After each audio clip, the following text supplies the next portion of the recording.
আব্দুল্লাহ উলঙ্গ হয়ে গেল, হাত দিয়া লজ্জাস্থানটা ডেকে মার কাছে গিয়া বলে, মা গো, আমার চাচা কালেমা পড়ার অপরাধে আমার শরীরের সব কাপড় খুলে নিয়ে গেছে গো মা। আমি একটা যুবক ছেলে, রাস্তা দিয়ে এখন কেমনে বাহির হই? মা তার যুবক ছেলের এই অবস্থা দেখে ছোট্ট একটা কাপড় দিয়া দিল। কাপড়টা কোন রকম লজ্জাস্থানে ডাকছে, কিন্তু অপেক্ষা করতেছে আব্দুল্লাহ। রাত গভীর হয়ে গেলে আমি কোন রকম নবীর সামনে চলে যাব। রাত যখন গভীর হয়ে গেছে, প্রচন্ড ঠান্ডা, শীতের সময়, আব্দুল্লাহর শরীরে কোনো কাপড় নাই, উলঙ্গ অবস্থায় কোন রকম লজ্জাস্থানটা ডেকে নবীজির কাছে হুজুরা শরীফের সামনে গিয়া দাঁড়াইছে।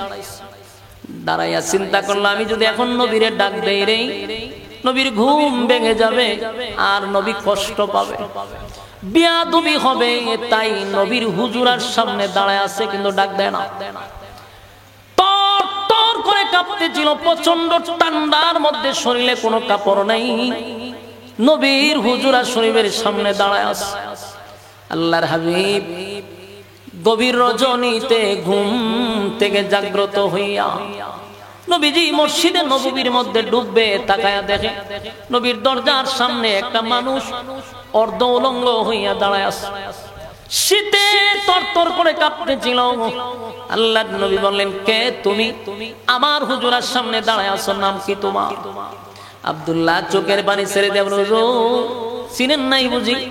ওই যে আব্দুল উজ্জা ছিল আমার নাম, কালেমা পড়ার পরে আপনি আমার নামটা পরিবর্তন। নবী ডাক দেয়া বলে, আব্দুল্লাহ রে, আমি যতটুক জানি তোমার চাচা শিল্পপতি, এখানকার তোমাদের কোনো কিছুর অভাব নাই, টাকা পয়সার কোনো অভাব নাই, কিন্তু আজকে তোমারে দেখে আমি চিনতে পারি না, এই জন্য তোমার শরীর পুরাটাই কাপড় নাই, লজ্জাস্থানে কাপড়। এমন পরিস্থিতি কেন হইল? আব্দুল্লাহ চোখের পানি ছেড়ে দিয়া কান্দে আর বলে, নবী গো, শুধুমাত্র কেবলমাত্র ঈমান রক্ষা করার জন্য। আমার যুবক ভাইয়েরা, এক চাঁদপুরের ভাইয়েরা, 2টা মিনিট দিলের কান লাগায় শুনেন। সারা রাত আমরা ঘুমাই, আজকে না হয় কমপক্ষে একটু কম ঘুমাইলাম, কিন্তু আর 10টা মিনিটও সময় যদি দেন, বোঝার চেষ্টা করেন। ঈমান রক্ষা করার জন্য সম্পত্তি ছেড়ে দিল, ঈমান রক্ষা করার জন্য নিজের ইজ্জত নষ্ট করল। এরপরেও আব্দুল্লাহ কই, হুজুর, শুধুমাত্র কেবলমাত্র ঈমান রক্ষা করার জন্য আমি উলঙ্গ হইছি। এখন আমি আপনার কাছে আসা যাওয়া করি, সেই অপরাধে কালেমা পড়ছি, সেটার অপরাধে রাত ভর আমার চাচা আমার নির্যাতন করছে। নবী তাকায়া দেখে শরীরের সব জায়গায় জখমের আঘাত, মায়ের আঘাতে রক্তাক্ত হয়ে গেছে। আল্লাহর নবী তাকায়া দেখে আব্দুল্লাহ শীতে তরতর করে কাঁপতেছে। নবীজি তার শরীর থেকে নবীজি শরীরের জামাটা খুলে আব্দুল্লাহরে জড়ায়া ধরছে। একটা জবান বন্ধ রাখবেন না, বলুন আল্লাহু আকবার। আর যুবক ভাইরা, নবীর জুব্বা সাধারণ নয় গো, নবীর জুব্বা সাধারণ নয়। কত সাহাবী নবীর জুব্বা পায় না রে।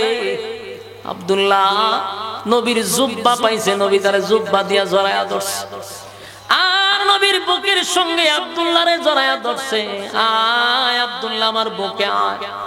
আব্দুল্লাহরে ধইরা মসজিদে নববীর মধ্যে নিয়ে গেছে। এবার নবী জীবনে আব্দুল্লাহ ইসলামের জন্য, দ্বীনের জন্য, ঈমান রক্ষা করার জন্য যে কুরবানিটা আব্দুল্লাহ করছে, নবীর চোখ দিয়া পানি পড়া শুরু হয়েছে। আল্লাহর নবী বলেন, আব্দুল্লাহ রে, আমি এই মুহূর্তে এখন হাত তুলে দোয়া করব।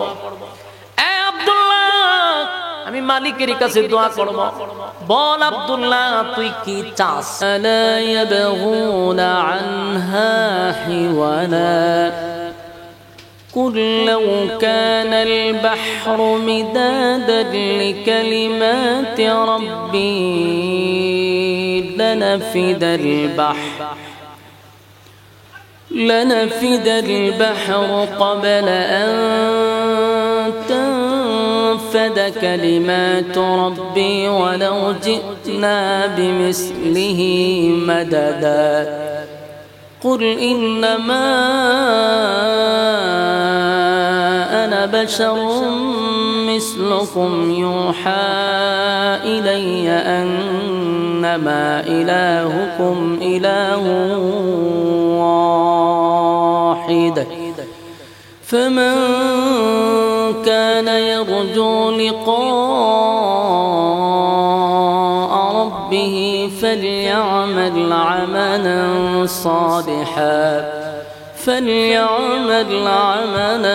صالحا ولا يشرك بعبادة ربه أحدا صدق الله العظيم درود الشريف بري اللهم وعلى آل إبراهيم إنك حميد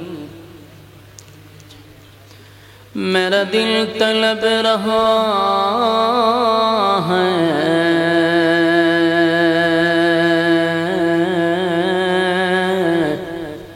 मेरे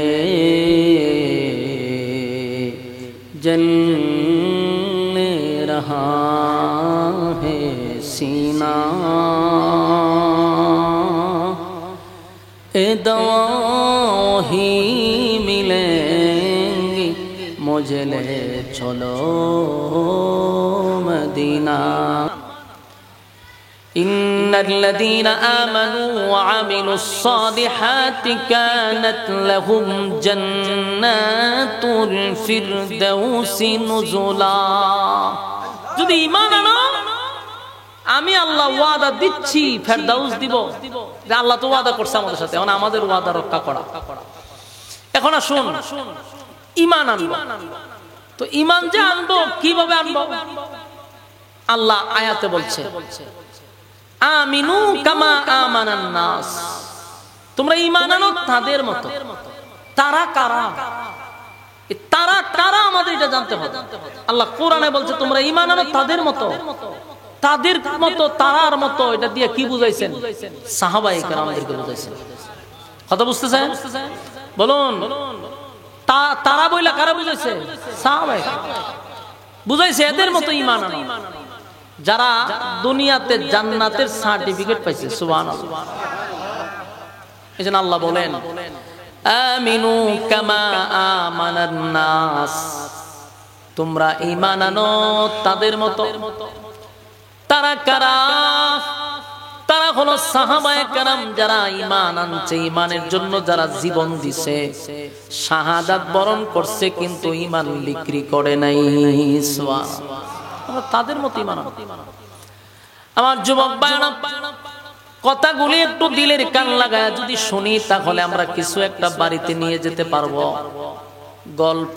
গিচ্ছা কাহিনী শুনাইলে আপনারা মজা পাবেন কিন্তু বাড়িতে নেওয়ার কিছু নাই কথা ঠিক সাপের গিচ্ছা ব্যাঙের গিচ্ছা কইলে মজা পাবেন কিন্তু এটি কোনো ফায়দা হইব এত কষ্ট করে মাহফিল করাইলেন প্যান্ডেল দিলেন বক্তা আনলেন মাইক আনলেন সবই আনলেন কিন্তু শুনে গেলেন সাপ রে ব্যাঙের সাথে বিয়া করাই দিছে সুন্দর করে করণ যায় এজন্য আমি মনে করি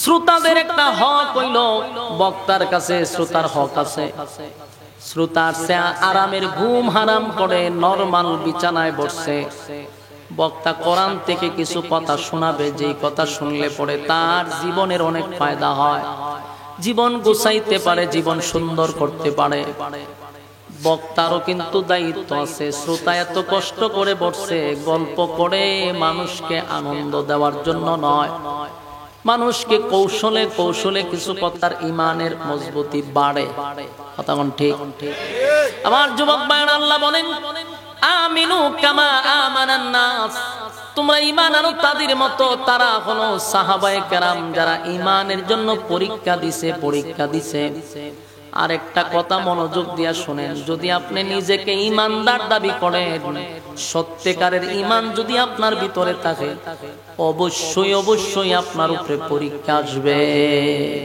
পরীক্ষা 100%। কারণ দুনিয়াটাই হলো পরীক্ষার জায়গা। বলুন দুনিয়াটা কিসের জায়গা? এটা পরীক্ষার হল।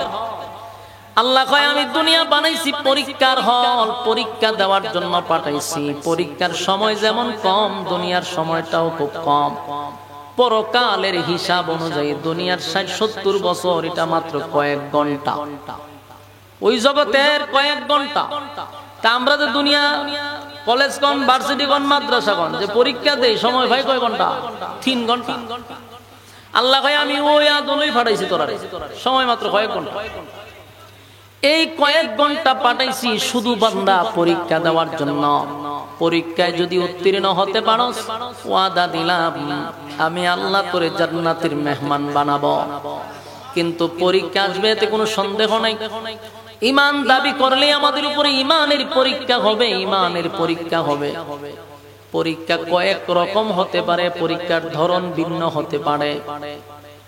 আল্লাহ বলেন আমি কাউরে গরিব বানাইয়া পরীক্ষা করব, আমি কাউরে ধনী বানাইয়াও পরীক্ষা করব, কাউরে অসুস্থতা দিয়ে আমি পরীক্ষা করব, কাউরে মুসিবত দিয়া পরীক্ষা করব। যারে যে সাবজেক্টই দেখ, কিন্তু পাস করতেই কথা কয় না। আপনি অসুস্থ, আপনার সাবজেক্টটা, এই সাবজেক্ট আপনি পাস করতেই। আপনি গরিব, দিন আনেন দিন খান, এটা আপনার সাবজেক্ট, এটার উপরে আপনার পাস করতে হবে। আপনার কোটি কোটি হাজার কোটি টাকার মালিক বানাইছে, এটা আপনার সাবজেক্ট, এটার উপরে পাস করতে হবে। এরকম ভাবে এক একজন আল্লাহ এক এক রকম ভাবে পরীক্ষা নেয়। কিন্তু বান্দারে প্রত্যেকটা মানুষ এই পরীক্ষায় উত্তীর্ণ হতে হবে। ফেল কইরা আমার কাছে আসলে কোনো স্থান পাওয়া যাবে না। দুনিয়ায় ফেল করলেও বিভিন্ন ভাবে এটা ফাঁস দেখানো যায়, ঘুষ মোষ দিয়া ফাঁস করা। আর বাংলাদেশে তো অতদিন চলছে ওটু ফাঁস, ওটু ফাঁস, ঠিক না? কথা কয় না? ওটু ফাঁস চলছে তো। পরীক্ষা না দিলেও হয় ওটু ফাঁস। জান্নাতের ভিতরে যাওয়ার আগে আপনাকে ওটু ফাঁসে জান্নাতে ঢুকাবে না, ভালো রেজাল্ট করতে হবে। রেজাল্ট যদি ভালো হয় জান্নাতে ঢুকাবে। আমার যুবক ভাইরা, রব্বে কারীম বলেন বান্দা আমিনু কামা আমানান নাস, ঈমান আনো তাদের মতো যারা ঈমান আনতে গিয়া জীবন দিল। সাহাবায়ে কেরামদের জীবনী মাঝে মধ্যে পড়বেন, ঈমান আপনার শক্তিশালী হবে। সাহাবীদের জীবনী যত পড়বেন আপনার ঈমান আরো বাড়বে। ঈমানের জন্য তারা জীবন দিল, কিন্তু ঈমান দিল না। সুবহানাল্লাহ, ঈমানের জন্য জীবন দিছে, ঈমান দিছে। যুবক ভাইরা আমার, আমাদের উপরে এমন কোন কঠিন পরীক্ষা এখনো আসে নাই, মালিকের কাছে চাইতে হবে।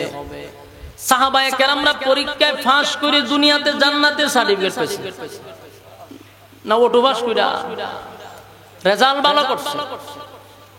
সাহাবায়ে কেরামদের ঈমানের পরীক্ষা এমন হইল যে বুকের উপর পাথর রাখছে, এমন পরীক্ষা দিছে যে গরম বালুর মধ্যে শুয়ে রইছে।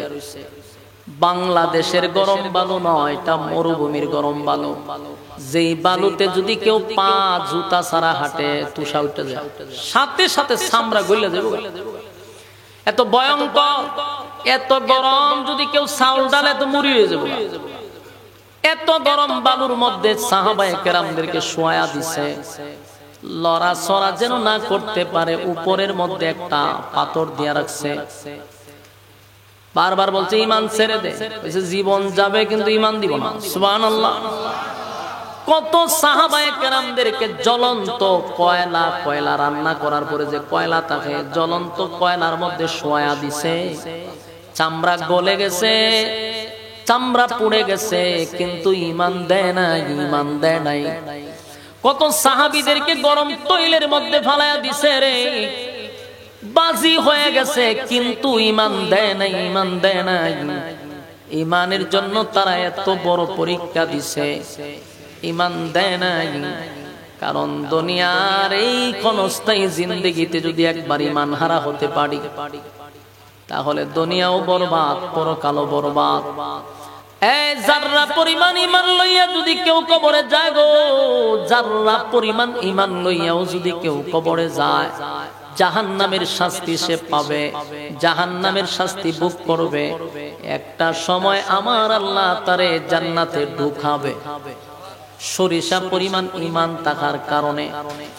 আর যদি ঈমান হারা হইয়া কবরে যায়, তাহলে কোনদিন জান্নাতের ঘ্রাণ আমাদের নাকে আসবে না, অনন্তকালের জন্য জাহান্নামের আগুনে আমাদের জ্বলতে হবে।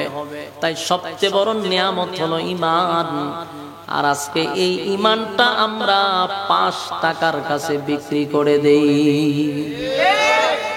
আমরা বাংলাদেশের মানুষের জন্য ফাতর রাখা লাগবে না, তৈলে বাজি হওয়া লাগবে না, 5 টাকার কাছে ঈমান বিক্রি করে। আল্লাহ বলেন ইন্নাল্লাযীনা আমানু, ঈমান হলো সবচেয়ে বড় একটা নিয়ামত। এই নিয়ামত যদি কেউ একবার হারায় তার সব শেষ। দুনিয়া তো বরবাদ, পরকালও শেষ। শেষ উভয় জগৎ আপনি হারাইলেন। আপনার মতো সম্ভব আর পৃথিবীতে কেউ নাই। অন্তত ঈমানটা ঠিক রাখেন, জীবন দিয়া দিব, ঈমান দিব না। কথা কয় না? ঈমানের ক্ষেত্রে কোনো ধরনের আপোষ নাই। কথা কোন ঠিক? নামাজ পড়ে না, আমল করতে পারে না, এটা আপনার ব্যর্থতা। আল্লাহ মাফ করতে পারে, যদি তওবা করে মাফ করতে পারে। কিন্তু ঈমান নাই, এটা আপনারা কই রাখবো? মূর্তি পূজারি দেখানো আপনি কেন? কথা বুঝতেছেন? সাবধান, এটা নিয়ে খেলা করা যাবে না। এই যে 3জন 4জন যদি ওয়াদা দেন 12টা বাজে যাবে, আল্লাহ মাফ করুক। আমি ঈমানের ক্ষেত্রে আমাদের সতর্ক থাকার দরকার আছে না? ছোট ছোট ছোট ছোট কথার মাধ্যমে ঈমান চলে যায়। অনেক সময় কয় আমার ছেলেটা যদি বিদেশ না যাইতো, না খাইয়া মরতাম। এরকম কথা কয়নি? কইছো দে, এটা তো আল্লাহ বেজার হয়। ফার্মেসি দিয়া ডাক্তার সাহেব ওষুধ না দিলে খালকা মরে গেলাম বলে পেটের ব্যথা, আমি ওষুধ খাইয়া পাচ্ছি। বাঁচাইলো আল্লাহ, ডাক্তারের প্রশংসা করে, নাউজুবিল্লাহ। ছোট ছোট বিষয়গুলো আমাদের খুব সতর্ক থাকতে হবে। ঈমানের ক্ষেত্রে কোন ধরনের স্যাক্রিফাইস করা সম্ভব না। সাহাবায়ে কেরামরা ঈমান কেমনে আনছে? তারা ঈমানের উপরে অটল ছিল। কালেমার দাওয়াত যখন প্রথম দিক দিয়ে চলতেছিল, নির্যাতনের স্টিম রোলার সাহাবায়ে কেরামদের উপরে চাপায়া দিছে। নির্যাতনের স্টিম রোলার চতুর্দিক দিয়া আবু জাহেল সহ সাঙ্গ পাঙ্গরা মুসলমানের উপরে আক্রমণ শুরু করে দিল। আল্লাহর নবী যখন সামনে দিয়া হাইটা যায় রে, সাহাবায়ে কেরাম চিৎকার দিয়া বলে, হাবিব, ও আল্লাহর পয়গম্বর, আর সহ্য করতে পারি না, আর সহ্য করা যায় না। এত নির্যাতন, এত নির্যাতন। কাউকে শুলিতে ঝুলাইয়া দিছে, কাউরে তৈলে ডাইলা দিছে, কাউরে জ্বলন্ত কয়লার মধ্যে পোড়াইয়া দিছে। পয়গম্বর আল্লাহকে বলেন না আল্লাহ যেন আসমান থেকে সাহায্য পাঠায়। পয়গম্বর বলল, সাহাবীরা রে, এই পরীক্ষা চলতেছে, যারা পরীক্ষায় উত্তীর্ণ হইবা, আমি নবী ওয়াদা দিলাম জান্নাত তোমাদের জন্য ওয়াজিব হয়ে যাবে। আমার যুবক ভাইরা, এ মালিক,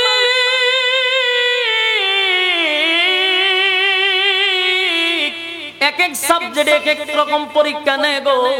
কাউরে গরিব বানাইবে, এত গরিব, এত গরিব, এত গরিব। গরিব হইয়াও যেন আপনি কথা না বলেন যে আল্লাহ খালি আমার ওই দেখে। কেউ যদি একটু কষ্টে থাকে তো আল্লাহর সাথে রাগারাগি করে, আল্লাহ খালি আমার ওই দেখছে, আর কেউ দেখে না। তোমার বোঝা দরকার, এটা তোমার সাবজেক্ট। তোমার আল্লাহ গরিব বানাইছে, গরিব হালতেই তোমার পরীক্ষা চলতেছে, এখানেই তোমার ফাঁস করতে হবে। কাউরে আল্লাহ কোটি কোটি টাকার মালিক বানাইছে, দেশে তার জায়গা হয় না, বেগম পাড়া তো বাড়ি করতে হয়। বিভিন্ন দেশে, বাংলাদেশের ব্যাংকে টাকা জায়গা নেয় না, তাই সুইস ব্যাংকে গিয়ে টাকা জমা রাখে। কারণ বাংলাদেশে তার ঘর বাড়ি হইয়া এরপরও হয় না, বাহিরে করতেই। আল্লাহ ভাই আরে বানাইছি ভাবে, এখানে পরীক্ষা চলতেছে, এখানেও তার পরীক্ষা চলতেছে। তাই আমি আপনাদেরকে বলবো, যার যে অবস্থায় আছি আমরা সর্বহালতে বলবো আলহামদুলিল্লাহ। আমার মালিক আমার যেইভাবে রাখছে, মালিকের দরবারে আমি খুশি খুশি খুশি। মালিক আমার এইভাবে রাখা যদি খুশি হয়, মালিকের সন্তুষ্টির জন্য আমি আলহামদুলিল্লাহ। যুবক ভাইরা, সাহাবায়ে কেরামরাও নির্যাতন সহ্য করছে, সহ্য কইরা তারপরও ঈমান দেয় নাই। কত সাহাবীরা এত নির্যাতন। সুমাইয়া রাদিয়াল্লাহু তাআলা আনহা ইসলামের প্রথম যিনি শাহাদাত বরণ করে উনি একজন মহিলা। নাম কি? সুমাইয়া রাদিয়াল্লাহু তাআলা আনহা। ইসলামের প্রথম যিনি কালেমা পড়েন ওই মহিলার নাম কি? ওইটার নাম হলো সুমাইয়া। কি পরিমাণ শিখছে! ইসলামের প্রথম শাহাদাত বরণ করছে সুমাইয়া। ইসলামের প্রথম কালেমা গ্রহণ করছে আম্মা জান খাদিজা। আমার যুবক ভাইরা, আল্লাহ যাদেরকে সালাম দিছে এর মধ্যে একজন হলো আম্মা জান খাদিজা। আল্লাহ আম্মা জান খাদিজার দুনিয়ায় থাকতে সালাম দিছে। সুবহানাল্লাহ। পৃথিবীতে 4 জন মহিলা আছে শ্রেষ্ঠ মহিলা। কয়জন? 4 জন হলো শ্রেষ্ঠ মহিলা। এর মধ্যে একজন হলো আম্মা জান খাদিজা, একজন হলো ফেরাউনের বউ আসিয়া। চিন্তা করেন, ফেরাউন হইল সবচেয়ে বড় একজন কাফের। এই কাফেরের বউ হইয়া আসিয়া পৃথিবীর 4 জন মহিলার মধ্যে একজন মহিলা। সুবহানাল্লাহ। ফেরাউনের গড়তাইকেও ঈমান আনছে রে। ঈমানের পরীক্ষা দিয়া আসিয়া ফার্স্ট ডিভিশনে পাস করছে। ঈমানের পরীক্ষা আসিয়াও দিছে। এইজন্য ফেরাউনরে বলা হয়তো পেরাক। পেরাক ফেরাউন মানে ফেরাক মারতো। নিজের স্ত্রী তাকে খোদা না মানার কারণে আসিয়াকে পর্যন্ত এই ফেরাউনে পেরাক মারছে। নিজের স্ত্রীকেও পেরাক মারছে রে, শুধুমাত্র ঈমান আনার কারণে। একত্ববাদী খোদার উপরে ঈমান আনার কারণে। মুসাকে পয়গম্বর মাইনা এক আল্লাহর উপরে বিশ্বাস করে খোদা মানছে। ফেরাউন না বরদাস্ত করতে পারল না। ফেরাউনের কথা হলো, আমি তো খোদা, আমার থেকে বড় খোদা এই পৃথিবীতে নাই। নাউজুবিল্লাহ। আসিয়া কয়, তুই আসলে কোনো খোদা না, তুই একটা হুদা। যার নাক উঁচা, যার নাকের সেন্টার ঠিক নাই, হে কোনোদিন খোদা হইতে পারে না। আসিয়া ডাইরেক্ট কইছে, তোর নাক হইতো ঠিক না, এটা বম্পাস্টিক মার্কা না, তুই খুদা হইছিস, তুই খুদা হইলি তোর নাক ঠিক কর। ফেরাউনের এটা মাইন্ডে লাগছে, ইগুতে লাগছে। আমার স্ত্রী হইয়া আমারে খোদা মানে না, তাই আসিয়ারে পেরাক মারছে। কেমন পেরাক মারলো? মরুভূমিতে আসিয়ারে রুদ্রের মধ্যে শোয়া দিছে, তার স্ত্রীকে রুদ্রে শোয়া দিছে। আসিয়ার কাপড়গুলি উলঙ্গ করে দিছে। এতগুলা মানুষের সামনে ফেরাউন তার নিজের স্ত্রীর কাপড়টা সরায়া দিছে। আসিয়া একটা চিৎকার দিয়ে বলে, মালিক,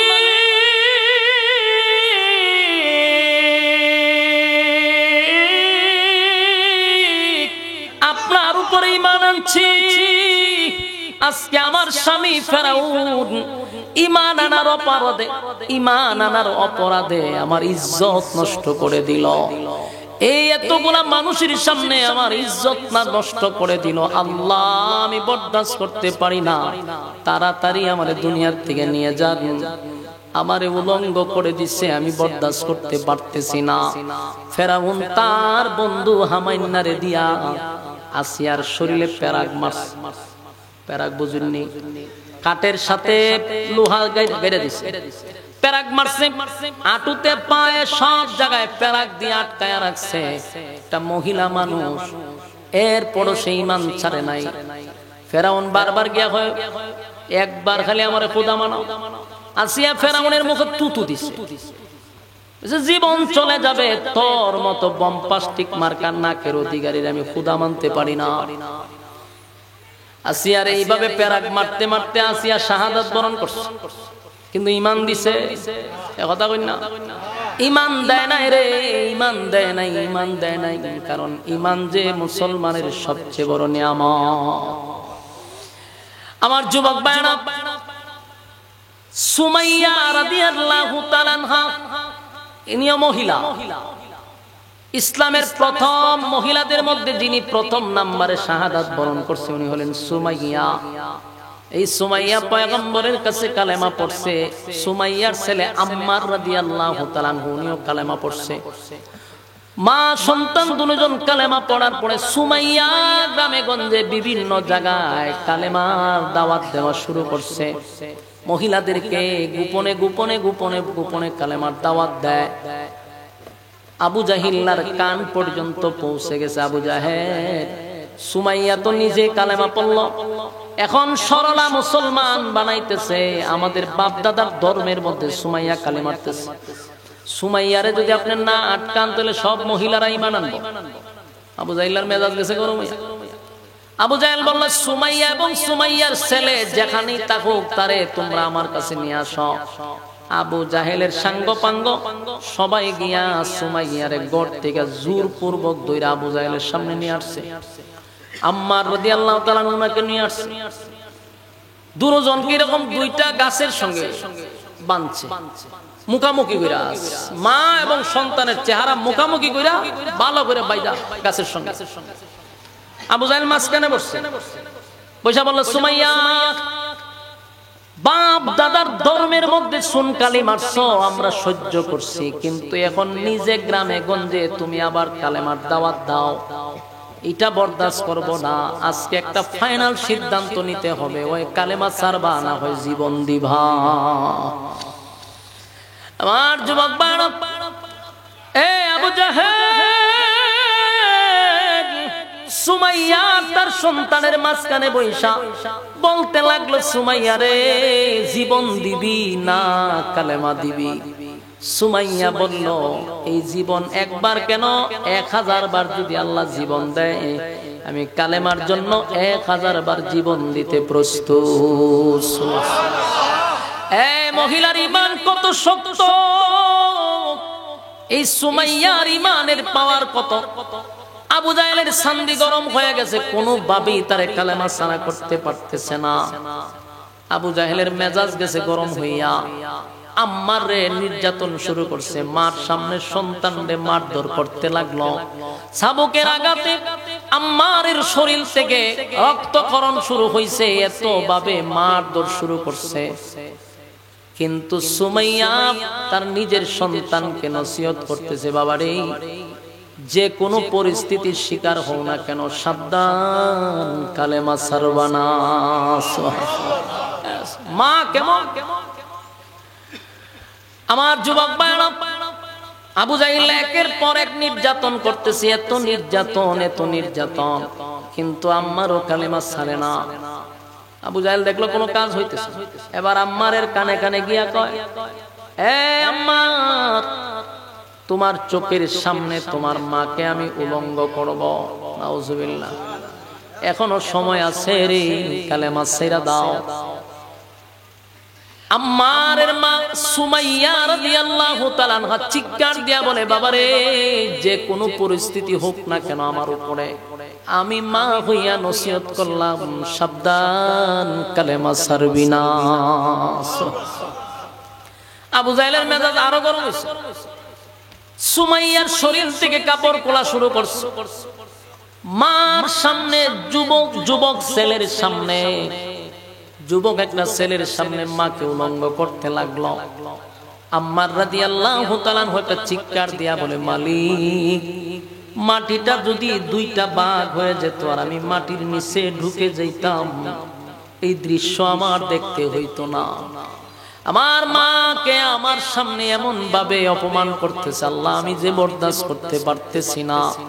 আম্মার নরম হয়ে গেছে, মাথা নিচের দিকে হেলায়া দিছে, কিন্তু মা আম্মারকে নসিহত করতেছে, বাবারে, সাবধান, সাবধান বলে দিলাম। আবু জাহেল বারবার বলতেছে, এর থেকে ভয়ঙ্কর হবে, আম্মার রে কালেমা ছেড়ে দে, আম্মার কালেমা ছেড়ে দে। সুমাইয়া বলতেছে, আমি এমন সন্তান জন্ম দেই নাই যেই সন্তান বেঈমানের কাছে ঈমানের জন্য মাথা নত করবে।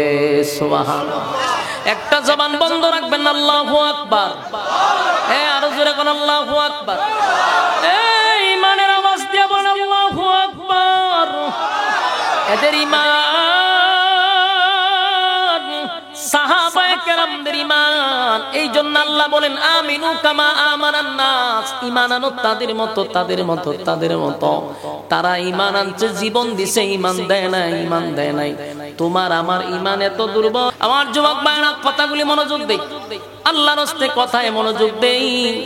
একটা কথায় মানুষের ঈমান অনেক শক্তিশালী হয়, কিন্তু মাঝখানে যদি ব্যাঘাত ঘটে, পুরো ওয়াজের মুড নষ্ট হয়।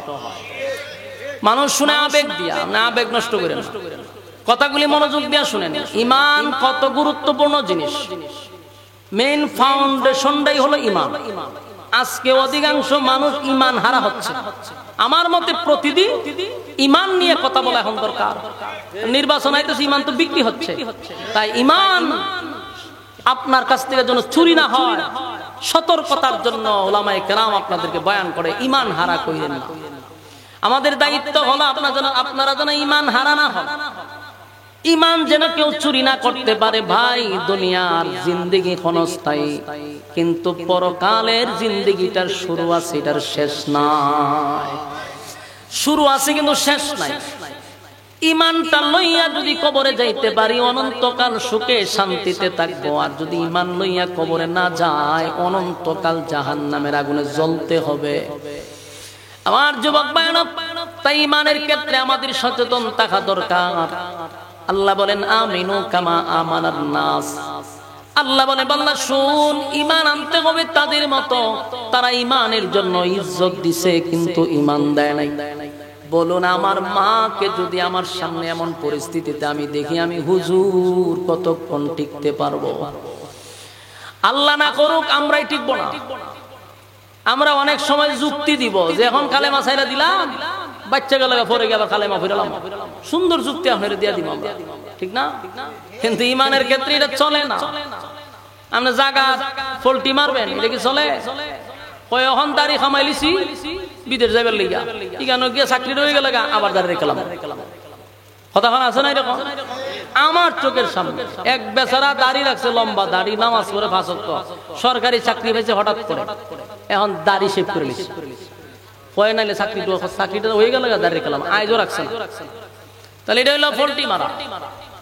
ঈমানের জন্য জীবন দিছে, আমরা হইলে কইলাম বলে এখন ঈমানটা ছাইরা দেই, জান বাঁচানি তো ফরজ, ওই ফরজ সামনে টাইম নামতো বলে এখন ফরজ ঈমান জান বাঁচান, পরে আমরা আবার কালেমা ফিরালাম। কিন্তু সাহাবায়ে কেরামদের জীবনে এই জন্যই বেশি বেশি করে পড়া দরকার। আম্মার রাদিয়াল্লাহু তাআলা কোন সুমাইয়ার ছেলে, সুমাইয়াকে যখন উলঙ্গ করে দিল, আম্মার আল্লাহর কাছে বলতেছে, আল্লাহ কেমন পরীক্ষায় ফলাইলেন আমার মাকে, আমার সামনে এমন পরিস্থিতিতে আমাকে দেখানো হলো। আল্লাহ মাটিটা 2টা ভাগ করেন, আমি মাটির নিচে ঢুকে যাই, এমন দৃশ্য আমার সামনে কেন আল্লাহ দিলেন? আবু জাহিল্লা বারবার বলতে যে কালেমা ছাড়, বাপ দাদার ধর্মের মধ্যে তোরা শুন কালিমার সস, কালেমা ছাইরা দে, আর না হয় আমি তোদেরকে এখানে শেষ করে দিব। কোন ভাবেই যখন কালেমা ছাড়তেছে না, আবু জাহিল্লার মুখের মধ্যে সুমাইয়া মারছে থুতু। আর আরব দেশের একটা সিস্টেম হলো থুতু জুতা না মেরে দেয়, তো সব বরস করে দিয়েছে, মেজাজ গরম হয়ে যায়। সুমাইয়া থুতু মারার সাথে সাথে আবু জাহিল্লার মেজাজ গেছে গরম হইয়া। আবু জাহিল্লা হাতে একটা বর্ষা নিছে, বর্ষা লইয়া সন্তানের সামনে মাকে লজ্জাস্থানে আঘাত করতে লাগলো। নাউজুবিল্লাহ, এমন ভাবে আঘাত করতে লাগছে, সুমাইয়া রক্তকরণ হচ্ছে, লজ্জাস্থানে একের পর এক বর্ষা মারতে লাগলো রে।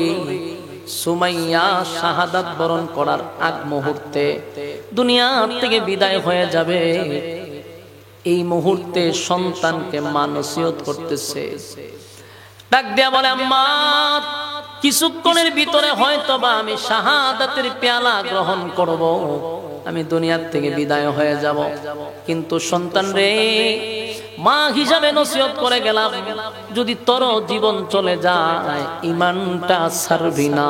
জোরে কোন সুবহান, ঈমান ছাড়বি না। সুমাইয়া সন্তানকে নসিহত করিয়া সুমাইয়া কিছুক্ষণের ভিতরে শাহাদাত বরণ করলো, জীবনটা দিয়া দিল, কিন্তু ঈমানটা দেয় নাই। ইসলামের প্রথম শহীদ হইল এই সুমাইয়া রাদিয়াল্লাহু তাআলা আনহা। করুণ এক কাহিনী, এমন ভাবে নির্যাতন করছে, শিখায়া দিয়া গেল, কিয়ামত পর্যন্ত সমস্ত উম্মতি মুহাম্মদীকে শিখায়া গেল, জীবন দিয়া দিবি কিন্তু বেঈমানের কাছে মাথা নত করবি না, ঈমান দিবি না।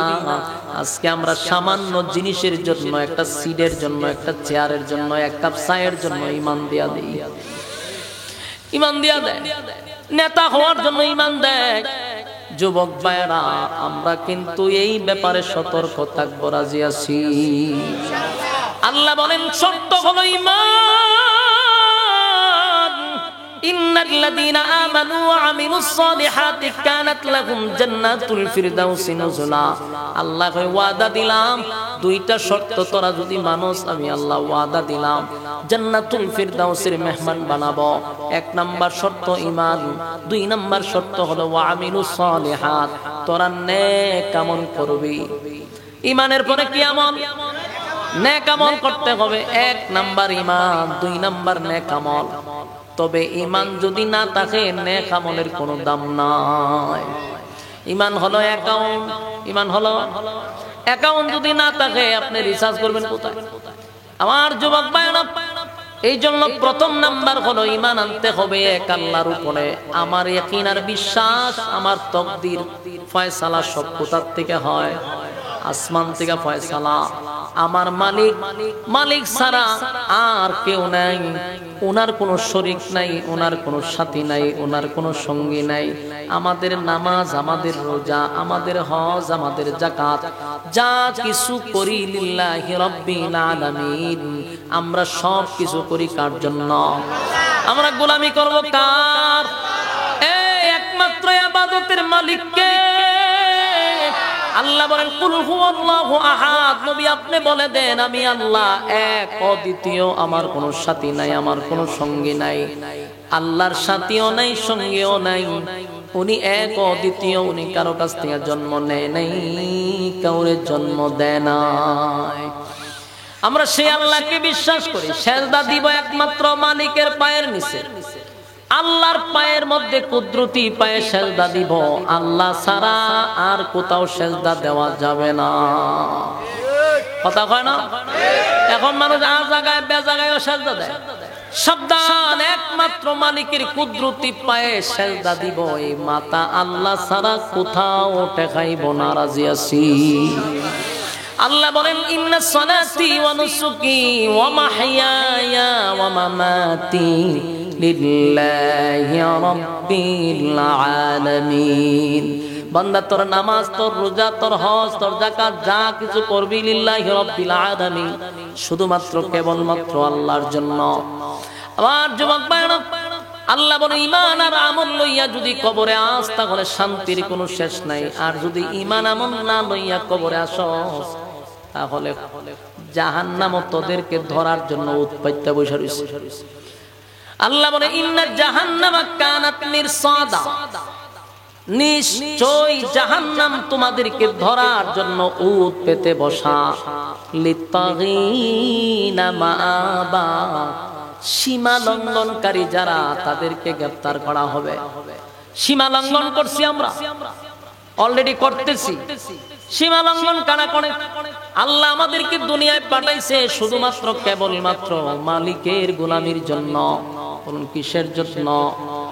আমার ওয়াজও কি আপনার মনোযোগ আছে? আমরা কার গোলামির জন্য আসছি? আল্লাহ কয় অনর্থক বানাই নাই, ও কারণে বানাই নাই। আফা হাসিবতুম আন্নামা খালাকনাকুম আবাসা ওয়া আন্নাকুম ইলাইনা লা তুরজাউন। তোরা কি মনে করছো অনর্থক বানাইছি? না বান্দা, না, অনর্থক বানাই নাই। আল্লাহ বলেন ওয়ামা খালাকতুল জিন্না ওয়াল ইনসা ইল্লা লিয়াবুদুন। মানব আর দানব দুইটা জাতিরে বানাইছিলাম শুধুমাত্র কেবলমাত্র আমি আল্লাহর গোলামির জন্য।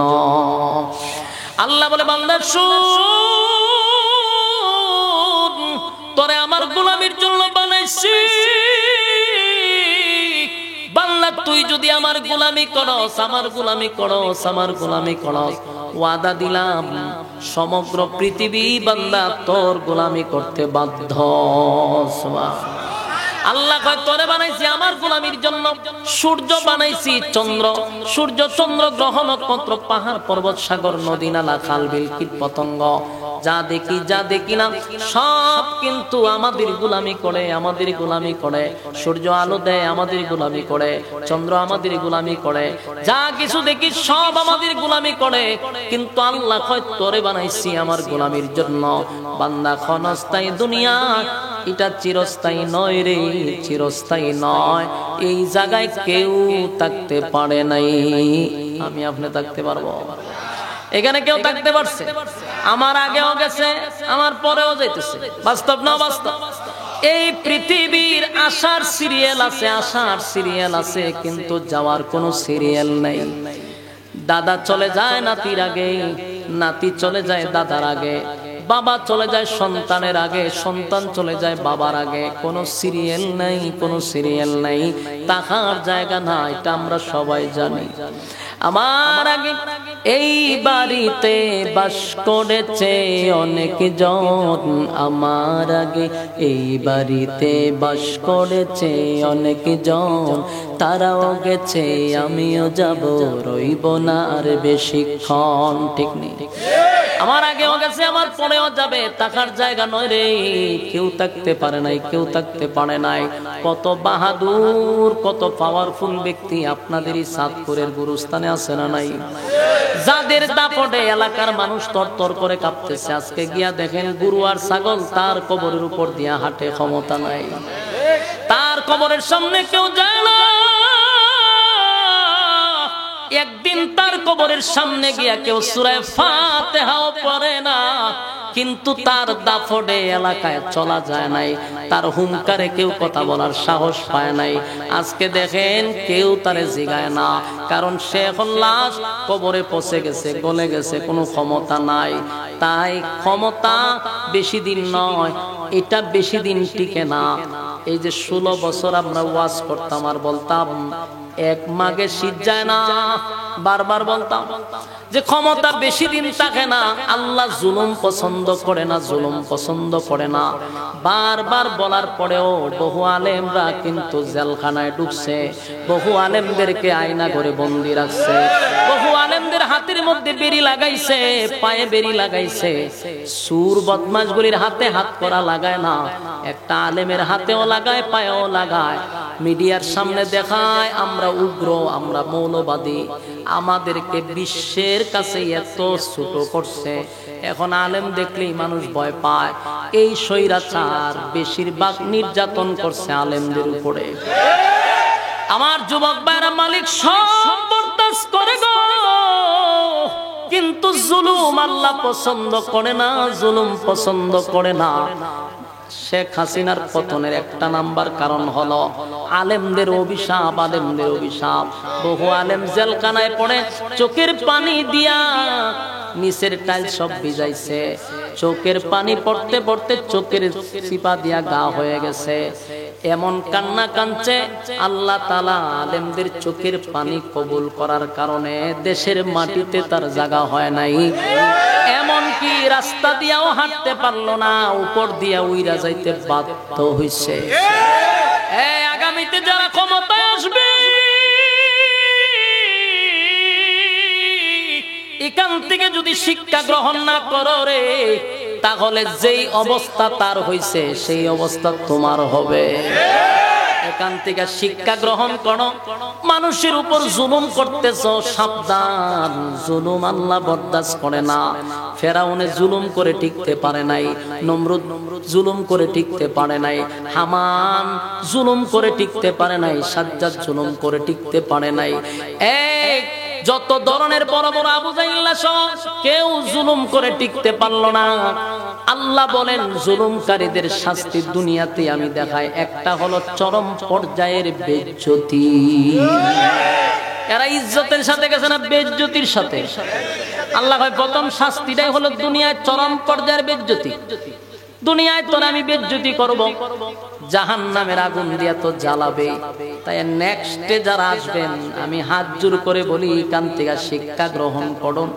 এই দেশের আলেম কাউরে খুন করে নাই, শেখ হাসিনার বাপরে কোনো আলেমে মারে নাই। এখনো হুজুর মারছে? শহীদ জিয়াকে কে মারছে? আলেমরা মারছে? আলেমরা মারে নাই। শেখ হাসিনার বাপরে আলেমরা মারে নাই। কিন্তু যে কেউ ওই ফতম আক্রমণ করে আলেমদের উপরে, তোদেরকে আলেমরা মারে নাই, কিন্তু নির্যাতন করো আলেমদের উপরে। এই জন্য পরিণাম ভালো হবে না, এখান থেকে শিক্ষা নিতে হবে। আর আমি ওলামায়ে কেরামদেরকে বলি, আর কত টিস্যু হইয়া থাকবেন? ঐক্য হওয়ার দরকার আছে না নাই? আমাদের ঐক্য নাই, এই জন্য আমরা মাইর খাই। আমাদের এখন যেটা দরকার, দেওয়ালে ফিট লেগে গেছে, আমরা আন্দোলনে আলেমরা নামছে, কিন্তু আলেমদের নাম কেউ কয় না। টকশোতে বইলে বিভিন্ন দলের নাম হয়, কিন্তু ইসলামিক কোন দলের নাম হয় না। অনেক ছাত্ররা শাহাদাত বরণ করছে, কিন্তু ছাত্র উস্তাদদের নাম তারা প্রকাশ করে না। বোঝা যায় এরাই বাংলাদেশটা জয় করে নিছে। শত শত মাদ্রাসার ছাত্ররা শহীদ হইছে। বারবার আমরা ইউজ করা হয়, কিন্তু নামটুকু আমাদের বলে না। এরপরও আমাদের গায়রতে লাগে না। আমরা এখনো গুতাগুতিত আছি। আমরা হে বলা না এই দলাদলি করতে করতে আমরা সব সময় কোনো না কোনো দলের টিস্যু বানায় রাখে, মুখটা মুচ্ছি টাস করে ফেলা যায়। আমরা যদি সব টুপিওয়ালা এক হয়ে যেতাম, খোদার কসম বাংলাদেশের থেকে বড় দল হবে না। টুপিওয়ালা এক হয় না, মায়ের খাওয়া বন্ধ হয় না। মায়ের আবার খাবো, আবার মায়ের খাইব, কারণ আমাদের শিক্ষা হয় না। আমরা গুতাগুতিত আছি, হে বলা না, এর চরিত্র বলা না, এর আকিদা বলা না, হে দল বলা না। বাইরে ভাই এক হইতে গেলে ছাড় দিতে হয়। এক হইতে গেলে এক টুপি তো উঁচা, এটা আমার দলের সাথে মিলে না। এক টুপি সুক্কা, এটা আমার দলের সাথে মিলে না। এর পাঞ্জাবির সাথে আমার দলের পাঞ্জাবি মিলে না। তো তুমি পাঞ্জাবির মধ্যে হন ইসলাম লেলা টানাটানি শুরু করছো, টুপির মধ্যে তোমার হন গুতাগুতি শুরু হয়েছে। তো তুমি ঐক্য হইবা কোন সময়? ঐক্য হইতে গেলে তো ছাড় দিতে হবে।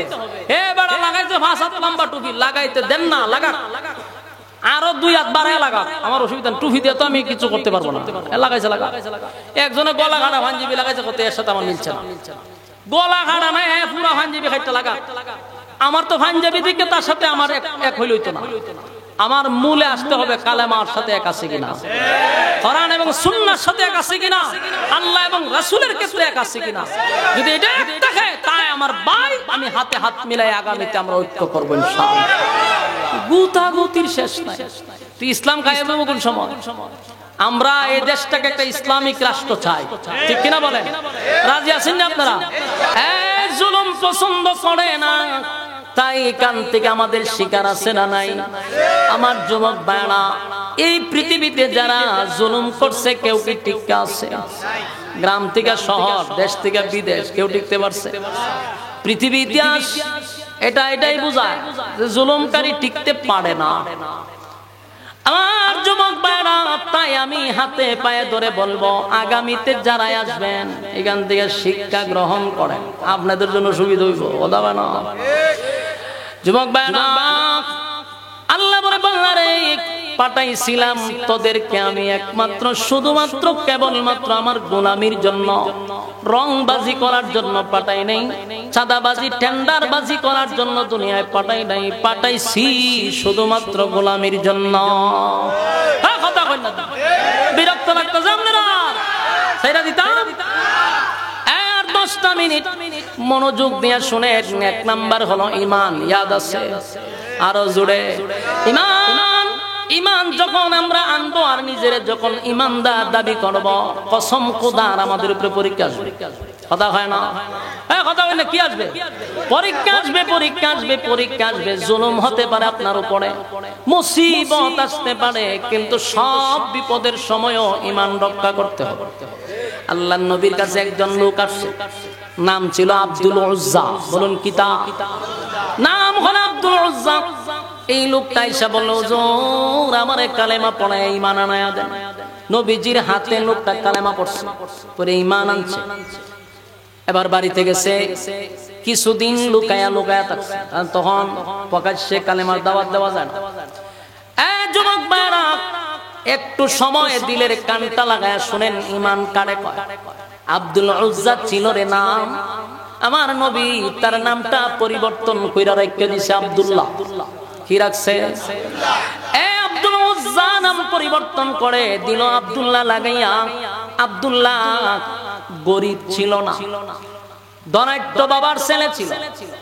তখনকার যুগেও তার ব্যবসা বাণিজ্য ছিল, টাকা পয়সার কোনো অভাব নাই রে, অভাব নাই। বাবা মারা গেছে, চাচার কাছে থাকে, চাচা ব্যবসা বাণিজ্য দেখাশোনা করে। হঠাৎ করে চাচা একদিন জানতে পারলো আব্দুল উজ্জার নাম এখন আর আব্দুল উজ্জা নাই, নাম হয়ে গেছে আব্দুল্লাহ।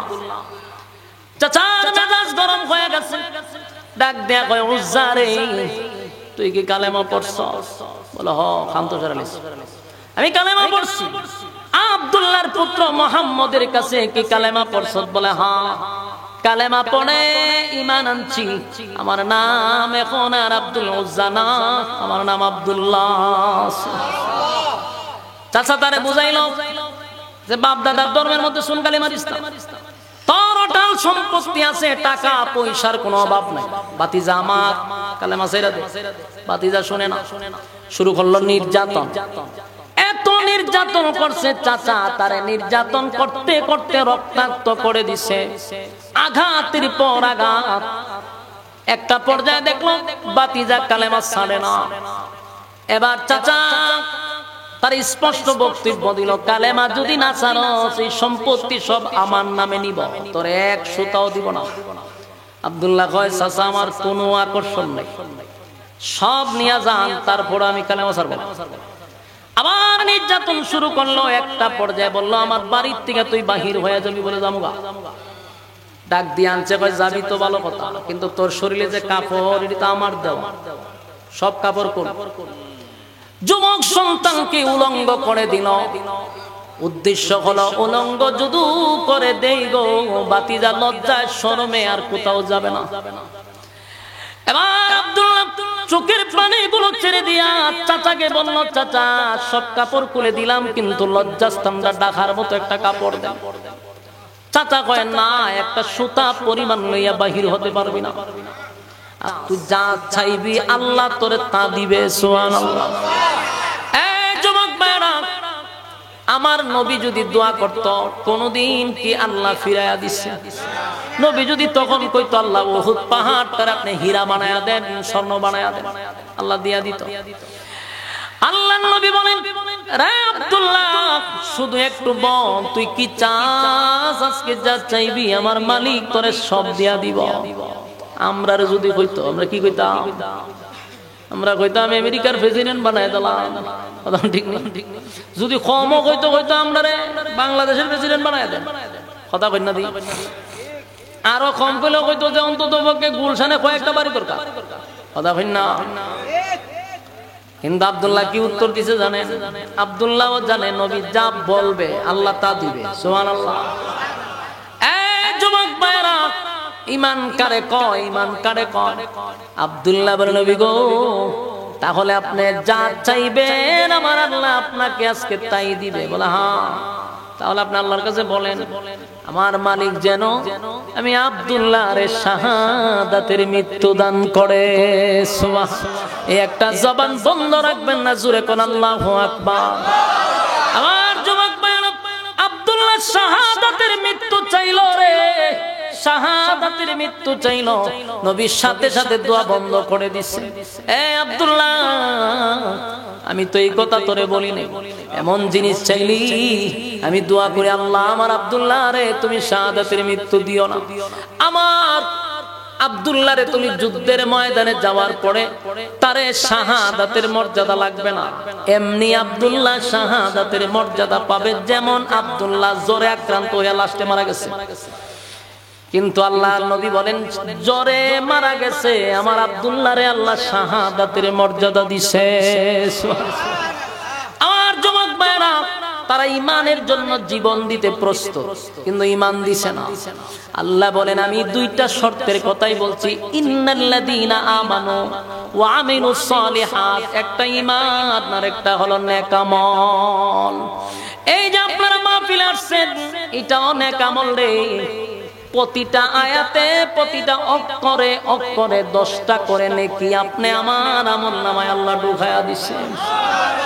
আমি যতগুলো আয়াত বললাম এর অক্ষরে অক্ষরে হরফে হরফে আপনাদের আমলনামায় 10টা করে নেকি ঢুকছে। তাই আল্লাহ বলেন প্রথম ঈমান পরে নেক আমল। এই ওয়াজ মাহফিল থেকে যারা উঠটা চলে যাবেন গিয়া কি করবেন? ওই মোবাইলে ঢুকবেন, না হয় আড্ডাতে ঢুকবেন। কেউ তো সহজে ঘুমাবে না, কিন্তু এখানে যতক্ষণ বসছেন আমলনামায় 10টা করে নাকি আল্লাহ ঢুকায়া দিছে। আল্লাহ বলে 1 নম্বর ঈমান, 2 নম্বর হলো নেক আমল। দুনিয়াতে টাকা ছাড়া কোনো দাম নাই গো, কোনো দাম নাই, কোনো দাম নাই। যার টাকা আছে তার দাম আছে, টাকা ছাড়া কেউ রে কেউ মূল্যায়ন করে না। আল্লাহর নবী বলেন পরকালে নেকি ছাড়া কোনো মূল্যায়ন নাই, যার যত বেশি নেকি তার তত বেশি দাম। নেকি ছাড়া কেউ কাউরে দাম দিবে না, নেকি বেশি ভিআইপি জান্নাত পাবে। তাই দুনিয়াটা হলো এটা একটা পরীক্ষার হল, এখানে যত রেজাল্ট ভালো করা যায় সেখানে সুখ শান্তিতে থাকতে পারবো। সুবহানাল্লাহ।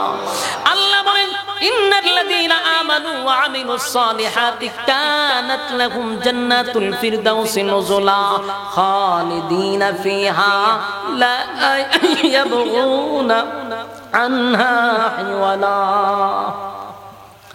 আল্লাহ বলেন দুইটা শর্তে আমি জান্নাত দিব। এক নাম্বার হলো ঈমান, দুই নাম্বার নেক আমল।